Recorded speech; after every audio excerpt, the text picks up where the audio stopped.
नमस्कार प्रिय दर्शकों, फिर एक बार स्वागत है हमारे नए वीडियो में।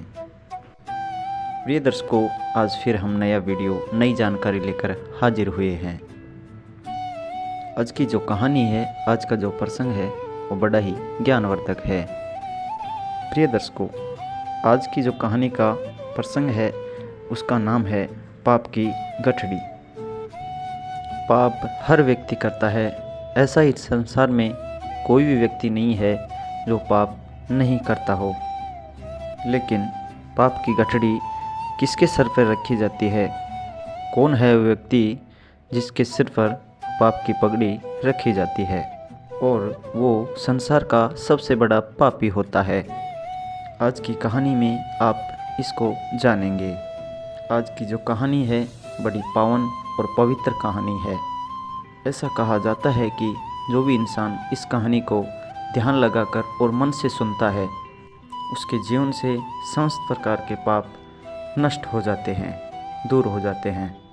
उसके जीवन में चाहे उस व्यक्ति ने कितने भी पाप किए हो, कितने भी बुरे कर्म किए हो, उन सभी से उसको मुक्ति मिल जाती है और वो निर्दोष निरपापी हो जाता है। कहा जाता है कि जिस तरीके से गंगा में नहाने से पाप दोष नष्ट हो जाते हैं, उसी तरीके से इस कहानी को ध्यानमग्न होकर सुनने से पाप नष्ट हो जाते हैं। प्रिय दर्शकों, जाने अनजाने में पाप हर व्यक्ति करता है। इस संसार में ऐसा कोई व्यक्ति नहीं है जो पाप नहीं करता हो। हम ना चाहते हुए भी हमसे पाप हो जाता है और हमें पता ही नहीं चलता कि हम किस पाप के भागीदार हो जाते हैं। कहानी शुरू करने से पहले जो लोग हमसे नए जुड़े हैं वो हमारे चैनल को सब्सक्राइब कर ले ताकि हमारी हर वीडियो आपके पास पहुंच सके। तो शुरू करते हैं प्रिय दर्शकों आज की ये प्यारी सी कहानी। एक समय की बात है, कदली वन में एक मोर और मोरनी रहते थे। उनका जीवन बड़ा सुखमयी था। दोनों पति पत्नी अपना जीवन बहुत सुखी गुजार रहे थे। उनके जीवन में कभी कोई संकट नहीं आया था। वो दोनों कभी ये जानते ही नहीं थे कि दुख होता क्या है, संकट होता क्या है। इसके बारे में दोनों को वहन भी नहीं था, पता भी नहीं था। उनका जीवन बड़ा ही सुखमय था। लेकिन कहते हैं ना कि सुख के बाद हमेशा दुख जरूर आता है। कुछ ऐसा ही मोर मोरनी के साथ होने वाला है। एक दिन की बात है कि आसमान में काले काले बादल मंडराने लगते हैं और पूर्व दिशा से ज़ोरदार तूफान उठता हुआ आता है। ज़ोरदार बवंडर आता हुआ दिखाई देता है। तब मोर और मोरनी उड़कर एक वटवृक्ष में उड़कर जाकर बैठ जाते हैं। प्रिय दर्शकों, वो वटवृक्ष काफ़ी घना वटवृक्ष था, यानी पुराना वृक्ष था। उस वटवृक्ष में काफ़ी सारे जीव जंतु रहते थे। उस वटवृक्ष में काफ़ी सारे जीव जंतुओं के घोंसले थे। काफ़ी सारे पक्षियों के छोटे छोटे बच्चे थे। काफ़ी सारी पक्षियों के अंडे भी रखे हुए थे। उस वटवृक्ष में मोर और मोरनी दोनों जाकर बैठ जाते हैं और उस वटवृक्ष को अपने पैरों से मजबूत पकड़ लेते हैं। जब पूर्व दिशा से जोरदार बवंडर आता है तो वटवृक्ष को झिंझोड़ कर रख देता है। प्रिय दर्शकों, तूफान की वजह से उस वटवृक्ष में से काफ़ी सारे पक्षियों के अंडे नीचे गिर के फूट जाते हैं और काफ़ी सारे पक्षियों के छोटे बच्चे घोंसले से नीचे गिर जाते हैं और वो मर जाते हैं। और काफ़ी सारी उड़ने वाले पक्षी भी तूफान की वजह से नीचे गिर जाते हैं और भी अन्य कई जीव जंतु मारे जाते हैं। इतना तगड़ा वो तूफान आया था। जब तूफान ख़त्म हो जाता है, तूफान रुक जाता है, तब जाकर मोर और मोरनी चैन की सांस लेते हैं और नीचे ज़मीन पर उतर कर देखते हैं कि काफ़ी सारे पशु पक्षी नीचे गिरकर मर चुके हैं। काफ़ी सारे छोटे छोटे बच्चे भी मरे हुए पड़े हैं। ये देखकर मोरनी बड़ी दुखी हो जाती है और मोरनी की आंखों से आंसू की धारा बहने लगती है। मोरनी मोर से कहती है कि पिया जी, आज हमसे बड़ा भारी पाप हुआ है और हम बड़े भारी पाप के भागीदारी बन गए हैं कि हमारे रहते हुए इतने सारे पशु पक्षियों के अंडे बॉक्स में मरे पड़े हैं, हमारे रहते हुए इतने सारे जीव जंतु मर चुके हैं, इसलिए ये सारा पाप दोष हमें लगेगा। यही सोचकर मोरनी बड़ी दुखी हो जाती है। ये दर्शकों, मोर मोरनी को काफ़ी समझाने की कोशिश करता है, लेकिन मोरनी को एक भी बात समझ में नहीं आती है। मोर कहता है कि ए प्रिय, हम पाप के भागीदारी नहीं है। पाप के भागीदार तो वो है जो इस बवंडर को लेकर आया है, और इस बवंडर की वजह से काफ़ी सारे जीव जंतु पशु पक्षी मर चुके हैं, इसलिए हम इस पाप के भागीदारी नहीं हैं। मोरनी मोर की बात को सुनने के लिए राजी नहीं थी। अब मोर मोरनी को एक ऐसे सुनसान स्थान पर ले जाता है और मोरनी से कहता है कि हे मोरनी, मैं तुम्हें एक कहानी सुनाने जा रहा हूँ। इस कहानी को तुम ध्यान से सुनिएगा और इस कहानी के माध्यम से तुम्हें पता चलेगा कि इस पाप का सबसे बड़ा भागीदार कौन है। तब मोर मोरनी को कहानी सुनाता है और मोरनी उस कहानी को बड़े ध्यान मगन होकर, चित्त मगन होकर सुनने लगती है। मोर कहता है कि एक नगर में एक राजा रहता था।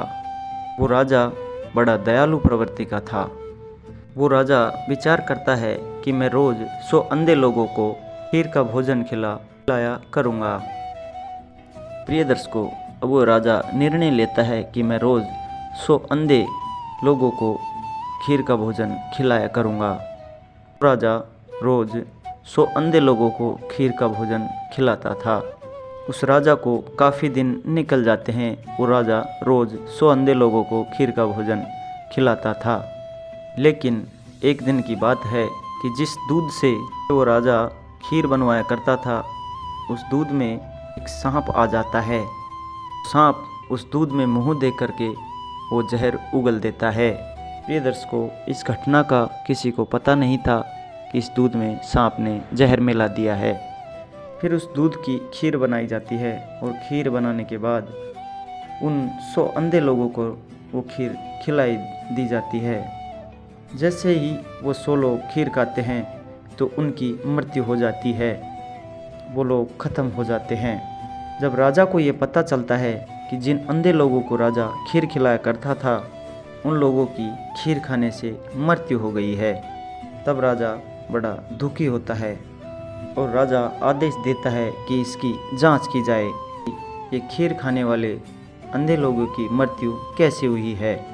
प्रिय दर्शकों, अब राजा के सैनिक ये जांच करते हैं और जांच में यह पाते हैं कि सांप का विष मिलने से इन अंधे लोगों की मृत्यु हुई है। राजा ये आदेश देता है कि सांप का जहर मिलाने वाला कौन है। ये दर्शकों, फिर से राजा के सैनिक जांच पड़ताल करते हैं और जांच पड़ताल में ये पाते हैं कि किसी ने भी जहर नहीं मिलाया है। पड़ताल में ये पाते हैं कि किसी भी मनुष्य ने, किसी भी व्यक्ति ने खीर में जहर नहीं मिलाया है। उनको ये पता चलता है कि कोई काला सर्प यहाँ आया था और उसने दूध में जहर मिला दिया। उसके बाद राजा बड़ा दुखी हो जाता है। प्रिय दर्शकों, इस बात को मोर मोरनी से कह रहा है और मोरनी बड़े ध्यान से सुन रही है। उसके बाद राजा बड़ा दुखी हो जाता है और सोचने लगता है कि इन 100 लोगों की हत्या का पाप मुझे लगेगा। मैं ही इन सब का पाप का भागीदारी हूँ कि मैं ही इन 100 अंधे लोगों को खीर का भोजन खिलाया करता था, लेकिन अब इन लोगों की खीर खाने से मृत्यु हो गई है तो मैं बड़ा पाप का भागीदार बन चुका हूँ। यह सोचकर राजा अपने राजपाट को त्याग देता है। सोचने लगता है कि मैं किसी जंगल में जाकर राजपाट को त्याग कर भगवान की भक्ति करूं और अपने इस पाप का प्रायश्चित करूं। यह सोचकर राजा अपने राजपाट को छोड़कर और भगवान की भक्ति करने के लिए जंगल में रवाना हो जाता है। राजा दिन भर चलता है, काफ़ी दूर निकल जाता है, काफ़ी दूर पहुंच जाता है अब राजा को संध्या काल का समय हो जाता है। राजा एक नगर में जाता है और नगर के चौपाल पर काफ़ी सारे लोग बैठे हुए थे। उन लोगों से जाकर वो राजा पूछता है कि भाई, इस नगर में कोई ऐसा व्यक्ति है जो भगवान की भक्ति करता हो, ईश्वर पे विश्वास रखता हो? यदि ऐसा कोई इस नगर में व्यक्ति है तो आप मुझे बताइए, मैं ऐसे लोगों के घर ही जाकर रुकूंगा। तो भगवान पर विश्वास रखते हो और भगवान के भक्त हो। तब चौपाल पर बैठे हुए लोग कहते हैं कि मुसाफिर, हमारे इस नगर में सिर्फ एक ही घर है ऐसा, जहाँ एक बहन और एक भाई रहता है। दोनों बहन भाई रहते हैं। वो लोग भगवान के बड़े भक्त हैं और भगवान पे बड़ा विश्वास रखते हैं। चौपाल पर बैठने वाले लोग उन बहन भाइयों के मकान का पता बता देते हैं और वो राजा उनके घर पर चला जाता है और उन बहन भाई के घर पे जाकर वो राजा रात्रि में ठहरने का निवेदन करता है। दोनों बहन भाई उस राजा से कहते हैं कि मुसाफिर, हम भी भगवान के भक्त हैं और आप भी भगवान के भक्त हो, कुल आप हमारे घर रुक सकते हो, ठहर सकते हो। इधर को वो राजा दोनों बहन भाइयों के घर वहाँ रुक जाता है। मोर मोरनी से इस बात को कह रहा है और मोरनी बड़े ध्यान मगन होकर बड़े चित्त लगाकर उस बात को सुन रही है।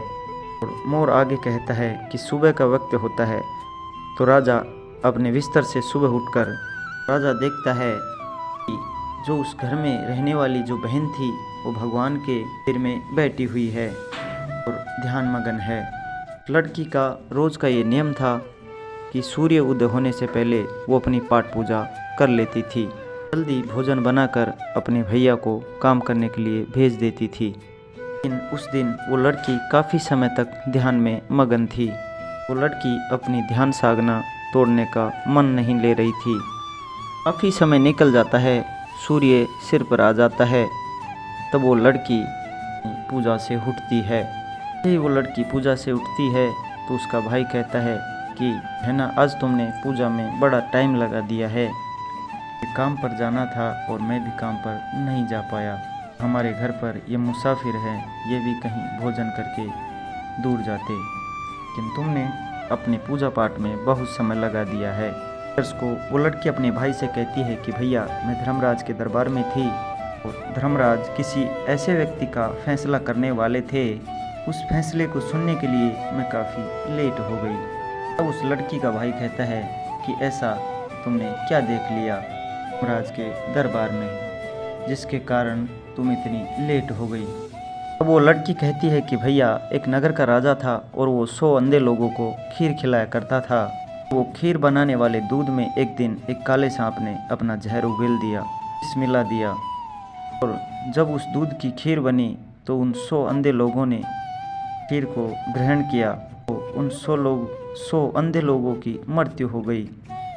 अब धर्मराज ये फैसला करने वाले थे कि पाप का भागीदार कौन है, राजा है या वो नाग जिसने दूध में अपना विष मिलाया था, खीर में अपना विष मिलाया था, या फिर वो लोग हैं जो रसोई में काम कर रहे थे, दूध को उबाल रहे थे, या उन लोगों ने दूध को उगाड़ा छोड़ दिया था या दूध पर ढक्कन नहीं रखा था। इन 3 लोगों का धर्मराज फैसला करने वाले थे कि इनमें से पाप का भागीदारी कौन है। तीनों ही बराबर पाप के भागीदारी थे, तो इनमें से पाप का भागीदार कौन है, राजा है या सरफ है, रसोई में जो काम कर रहे थे। इसी फैसले को सुनने के कारण मैं लेट हो गई थी। मोर मोरनी से कह रहा है और मोरनी इस बात को बड़े ध्यान से सुन रही थी। उस लड़की को इस बात को वो राजा भी सुन रहा था। राजा ने इस बात को सुना तो राजा अपनी बात को सुनकर बड़ा चकित हो जाता है, सोचने लगता है कि ये सारी घटना मेरी है। राजा इस बात को और जानने का इच्छुक होता है और वो राजा उस लड़की के पास जाता है और उस लड़की से कहता है कि बेटा, क्या फैसला हुआ, फिर कौन है पाप का भागीदारी। राजा उस लड़की से पूछता है।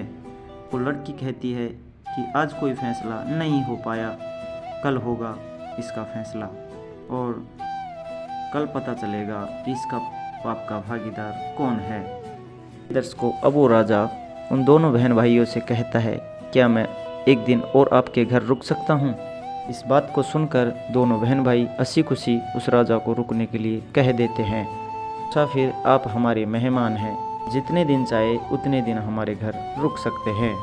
वो राजा इसलिए रुकता है कि दूसरे दिन वो जानना चाहता था कि फैसला क्या आता है, कौन है इस पाप का भागीदार, राजा है या सांप है या रसोइया है। इसी बात को जानने के लिए इच्छुक राजा दोनों बहन भाइयों के घर रुक जाता है। जो चौपाल पर बैठने वाले लोग थे, जो लोग बातें करते हैं कि कल जो मुसाफिर था दोनों बहन भाइयों के घर आया था और ये मुसाफिर ठीक नहीं लगता है। सुंदर लड़की को देखकर ये मुसाफिर यहाँ पे ठहर गया है। तो ये मुसाफिर कह रहा था कि एक रात रुकेगा और ये दूसरी रात भी यहाँ पर रुक रहा है। लगता है ये मुसाफिर इस लड़की को लेकर जाएगा, ये मुसाफिर इस लड़की की इज्जत लेकर जाएगा, ये मुसाफिर इस लड़की को लेकर भाग जाएगा। प्रिय दर्शकों, इस तरह की बातें चौपाल पर बैठने वाले लोग कर रहे थे। चौपाल पर बैठने वाले उन लोगों की बातों को वो राजा भी सुन लेता है, लेकिन राजा उनको कोई जवाब नहीं देता है। राजा बिल्कुल मौन रहता है कि राजा को सिर्फ यही जानना था कि पाप का भागीदार कौन है। दर्शकों, जैसे ही दूसरा दिन होता है वो लड़की ब्रह्म मुहूर्त में ही पूजा में बैठ जाती है, ध्यान मगन होकर के भगवान की पूजा करती रहती है। लेकिन उस दिन वो लड़की अपनी पूजा से बड़ी जल्दी ही उठ जाती है। जैसे वो लड़की अपनी पूजा से उठती है तो वो राजा उस लड़की के पास जाता है, कहता है कि बेटा क्या फैसला हुआ, कौन है पाप का भागीदारी, राजा है या सांप है या रसोइया है। तब वो लड़की कहती है कि मुसाफिर तीनों में से कोई पाप का भागीदारी नहीं है, के भागीदार तो वो लोग हैं जो चौपाल पर बैठ के बात कर रहे हैं। लड़की कहती है कि मुसाफिर धर्मराज के दरबार में ये फैसला हुआ है, इससे पहले जो पाप का भागीदार था वो सांप था, लेकिन सांप अपनी भूख शांत करने के लिए उसने दूध में मुख दिया था। दूध पीने के बाद वो वहाँ से चला गया। में सांप का कोई दोष नहीं था कि भूखे को भोजन बहुत ज़रूरी होता है, इसलिए सांप का कोई दोष नहीं था। सांप का पाप माफ़ कर दिया जाता है। उसके बाद नंबर आता है राजा का, क्योंकि राजा ही खीर बनवाया करता था, इसलिए दूसरा नंबर राजा का आता है। लेकिन राजा भी कम अपने हाथों से काम नहीं कर रहा था। राजा भी दूसरे लोगों को पैसा देकर इस कार्य को करवाता था, इसलिए राजा को भी निर्दोष घोषित कर दिया गया है। राजा भी पाप का भागीदार नहीं है। और तीसरा नंबर आता है रसोइयों का। रसोइयों को भी पाप का भागीदार नहीं बनाया गया है। और फिर से राजा पूछता है तो फिर पाप का भागीदार बना कौन? और वो लड़की कहती है कि सबसे बड़े पाप के भागीदार वो लोग हैं जो चौपाल पर बैठकर उस राजा की निंदा कर रहे हैं, राजा को खरी खोटी सुना रहे हैं, भली बुरी कह रहे हैं, अपने घर का अनाज खाकर दूसरों की निंदा कर रहे हैं। वो लोग सबसे बड़े पाप के भागीदार हैं। प्रिय दर्शकों, जो चौपाल पर बैठे थे वो राजा के बारे में तरह तरह की बातें कर रहे थे। वो कह रहे थे कि ये राजा इस लड़की के साथ में कोई गलत करेगा, इस लड़की को लेकर जाएगा। तो प्रिय दर्शकों, सबसे बड़े पाप के भागीदार उन लोगों पर बताया गया है। मोर मोरनी से इस बात को कह रहा था और मोरनी बड़ी ध्यान से सुन रही थी। मोर मोरनी से कहता है कि मोरनी, सबसे बड़े पाप के भागीदार वो लोग होते हैं जो दूसरे की निंदा करते हैं, यही होते हैं सबसे बड़े पाप के भागीदारी। लोगों के सिर पर पाप की गठरी रखी जाती हैं जो लोग एक दूसरे की निंदा करते हैं। लोगों के सिर पर पाप का बोझा धरा जाता है जो लोग एक दूसरे से तेरी मेरी की बातें करते हैं, आपस में निंदा करते हैं। मोरनी को मोर की ये बात समझ आ जाती है और मोरनी अपने दिल को संतुष्ट कर लेती है और मोरनी सोचने लगती है कि अब हम पाप के भागीदार नहीं है। पाप के भागीदार तो वो हैं जो लोग निंदा करते हैं। मोरनी अपने दिल को संतुष्ट कर लेती है और मोर मोरनी से कहना चाहता है कि प्रिय, जो संसार में सुखी रहना चाहता है वो कभी भी एक दूसरे की निंदा ना करे, और जो लोग निंदा करते हैं वो पाप के भागीदार हो जाते हैं। क्योंकि पाप के भागीदारी वो लोग बन जाते हैं जो लोग निंदा करते हैं। लोगों का सारा पाप उनके सिर मढ़ दिया जाता है जो लोग निंदा करते हैं।